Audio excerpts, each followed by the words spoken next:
Youth Congress സംസ്ഥാന അധ്യക്ഷൻ രാഹുൽ മാങ്കൂട്ടത്തിനെതിരെ പാലക്കാട്ടെ ഒരു വിഭാഗം കോൺഗ്രസ് പ്രവർത്തകർ KPCC സമീപിച്ചു.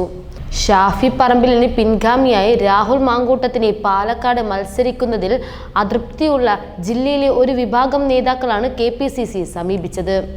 ഗ്രൂപ്പ് വാഴ്ച അനുവദിക്കില്ലെന്നാണ് നേതാക്കൾ സംസ്ഥാന നേതൃത്വത്തെ അറിയിച്ചിരിക്കുന്നത്.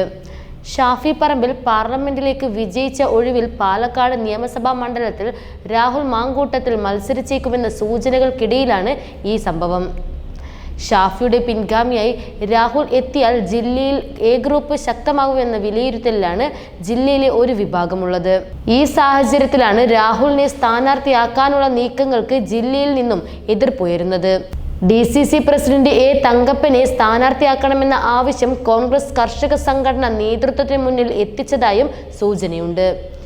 അതിനിടെ കോൺഗ്രസിലെ ഗ്രൂപ്പ് പോര് മുന്നണിക്ക് ദോഷമാണ് എന്ന നിലപാടാണ് മുസ്ലിം ലീഗിനുള്ളത്. ഗ്രൂപ്പുകൾ ശക്തിപ്പെടുത്തുന്നതിന് പകരം മണ്ഡലം നിലനിർത്താൻ കഴിയുന്ന ജനങ്ങൾക്ക് സ്വീകാര്യനായ സ്ഥാനാർത്ഥി വേണമെന്നാണ് ലീഗിന്റെ ആവശ്യം. ഇക്കാര്യം ലീഗ് നേതാക്കൾ കോൺഗ്രസ് ജില്ലാ നേതൃത്വത്തെ അറിയിച്ചിട്ടുണ്ട്. രാഹുലിന്റെ പേരെടുത്ത് പറഞ്ഞില്ലെങ്കിലും പാലക്കാട്ടെ ജനങ്ങൾക്ക് വേണ്ടി ശബ്ദമാകാൻ യുവ നേതാവ് എത്തുമെന്ന് ഷാഫി പറമ്പിൽ കഴിഞ്ഞ ദിവസം പറഞ്ഞിരുന്നു.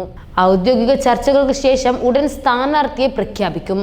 പാലക്കാട് UDFനെ കൈവിടില്ല എന്നുറപ്പാണെന്നും ഇനി വരാൻ പോകുന്ന എന്നേക്കാൾ മികച്ച സ്ഥാനാർത്ഥിയാകുമെന്നും ഷാഫി പറഞ്ഞിരുന്നു.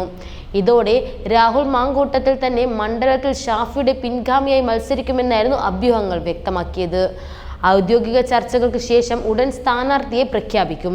പാലക്കാട് UDFനെ കൈവിടില്ല എന്നുറപ്പാണെന്നും ഇനി വരാൻ പോകുന്ന എന്നേക്കാൾ മികച്ച സ്ഥാനാർത്ഥിയായിരിക്കുമെന്നും ഷാഫി പറമ്പിൽ പറഞ്ഞിരുന്നു. ഇതോടെ രാഹുൽ മാങ്കൂട്ടത്തിൽ മണ്ഡലത്തിൽ ഷാഫിയുടെ പിൻഗാമിയാകുമെന്നായിരുന്നു ഉറച്ചിരുന്നത്. നേരത്തെ പാലക്കാട് രമേശ് പിഷാരടി സ്ഥാനാർത്ഥിയാകണമെന്ന അഭ്യൂഹങ്ങൾ ഉണ്ടായിരുന്നു. എന്നാൽ താൻ മത്സരിക്കാനില്ലെന്ന് രമേശ് പിഷാരടി തന്നെ പിന്നീട് വ്യക്തമാക്കിയിരുന്നു. നിയമസഭാ ഉപതെരഞ്ഞെടുപ്പ് മത്സരത്തിലേക്ക് ഉടനില്ല. എന്റെ സ്ഥാനാർത്ഥിത്വവുമായി ബന്ധപ്പെട്ടു വരുന്ന വാർത്തകൾ ശരിയല്ല. പാലക്കാട്, വയനാട്, ചേലക്കര പ്രവർത്തനത്തിനും പ്രചരണത്തിനും ശക്തമായി UDFന് ഒപ്പമുണ്ടാകും എന്നാണ് രമേശ് പിഷാരടി സോഷ്യൽ മീഡിയയിലൂടെ അറിയിച്ചത്.